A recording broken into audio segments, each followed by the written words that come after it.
Hey everybody, it's Ron from Pick Dawgz, and this is Ron's Bank Shot Breakdown. We're going to go over 5 college basketball games for Thursday, November 9th, 2023. Now, if you like what you see, make sure to give this video a big thumbs up and subscribe to our channel. Don't forget to put your college basketball picks in the comments section below. And if you're looking for my best bets, including my $19 Bank Shot best bet, as well as my all-access season pass in college basketball, you can find those at the Premium Picks tab at pickdawgz.com. Alrighty, let's get into it. Here are the games for Thursday in college hoops. First up, we see a game in the WAC Conference USA Challenge between FIU and Tarleton State. This one's 7 o'clock Eastern on ESPN+.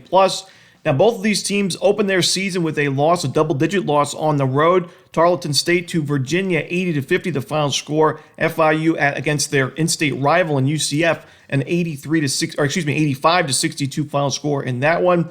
In this particular matchup, even though it is the WAC Conference USA Challenge, it still is a true home game for FIU. I think they have a pretty good advantage in this game, especially in the front court. When you look at FIU, they've got a couple guys like Jonathan Ibar, Seth Pinckney, and Mohamed Sanogo, 6'9" and above. Pinckney at 7'1", 200. And Tarleton State, one of the smaller teams in college basketball. In fact, out of the players that played in that game against Virginia, the tallest player for Tarleton State would be 6'7", Boo Boo Benjamin. So he's a freshman. He had 8 points in that game against Virginia, but still really tough ask for this team on the boards. I think it's going to be a tough game for him, especially on the road.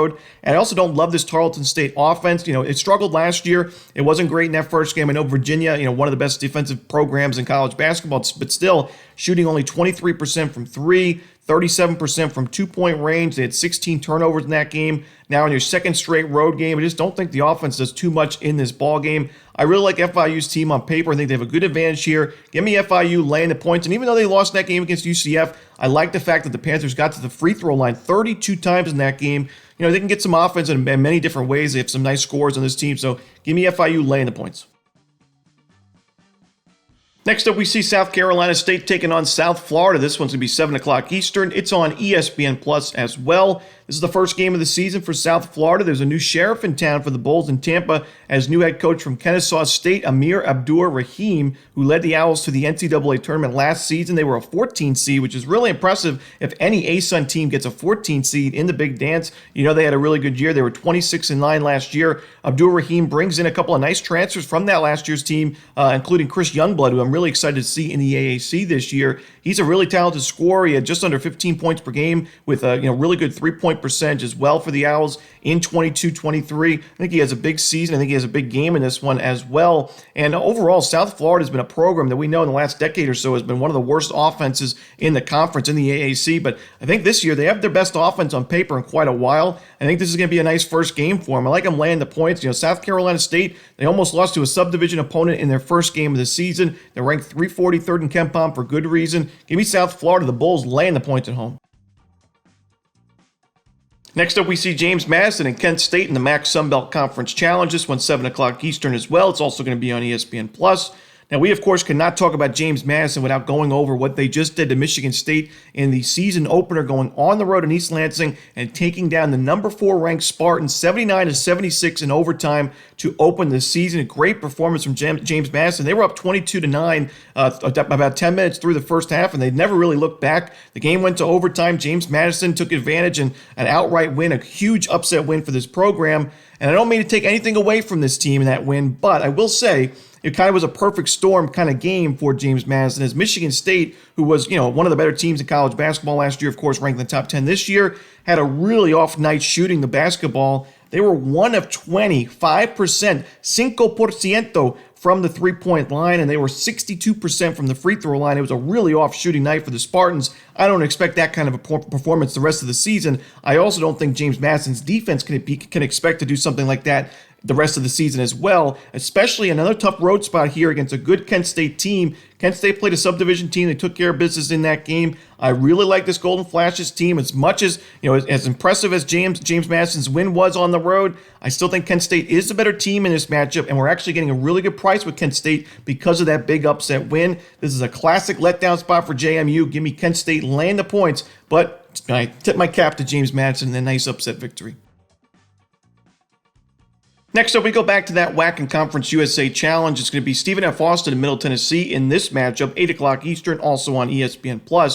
Now, if you guys watched the Bank Shot Breakdown last year, you saw plenty of Stephen F. Austin mentioned on the show. We took them quite a few times in whack play, especially. We faded him a few times, and I think this is one of those spots where we're just going to have to fade the Lumberjacks. I just don't think it's a very good matchup for Stephen F. Austin. I think we're going to find plenty of good value spots on them later in conference play, but on the road against a really strong defensive team in Middle Tennessee, I'm worried for the Lumberjacks, as in that first game against a subdivision opponent in North American, the issues we saw last year offensively with the turnovers especially, they were in that game, and we saw 20 turnovers for Stephen F. Austin against North American, not what you want to see against a subdivision opponent.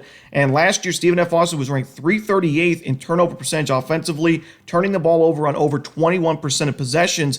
Middle Tennessee against Northern Kentucky, it was a blowout win, and they forced 18 turnovers in that game. They were one of the best teams in college basketball last year in forcing those turnovers. Middle Tennessee is an experienced team. They play all upperclassmen in the starting lineup. No seniors in the starting lineup for Stephen F. Austin, so more of a younger team for the Lumberjacks this year. They're still very talented, but on the road against a strong defense, and I think a team that honestly has more scoring options as well. And the Blue Raiders, I got to go with Middle Tennessee in this matchup at a reasonable price, honestly, laying just a bucket. So give me Middle Tennessee laying the points at home.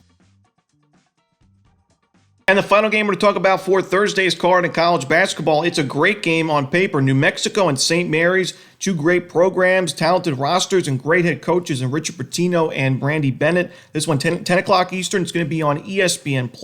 This is a rematch, a revenge game for St. Mary's, as last year they hosted New Mexico in a non-conference battle. They lost 69-65 in that game. New Mexico's not really known for playing too well on the road. I mean, they lost a majority of their conference games away from home, and we know they have a huge home court advantage at the Pit, but on the road, they've been okay in the last few seasons, but they were able to earn that big-time road victory against St. Mary's, the Gales, last season. This year, I do think St. Mary's gets that revenge. We saw, they played a subdivision opponent in their first game. Doesn't really tell us too much, but they only gave up 28 points in that game. And it just goes to show you, Randy Bennett teams are always going to be responsible defensively. Last year, they were 10th ranked in adjusted defensive efficiency, 12th in 2022, 13th, 21. These are towards the end of the season, by the way. 2020, they were top 100. It wasn't their best team, but they still top 100. They were 26-8. This team is always usually in the top 100, top 50 in adjusted defensive efficiency. New Mexico is an experienced team. They played well in their first game against Texas Southern, but again, that was at the Pit. That was a home game for New Mexico.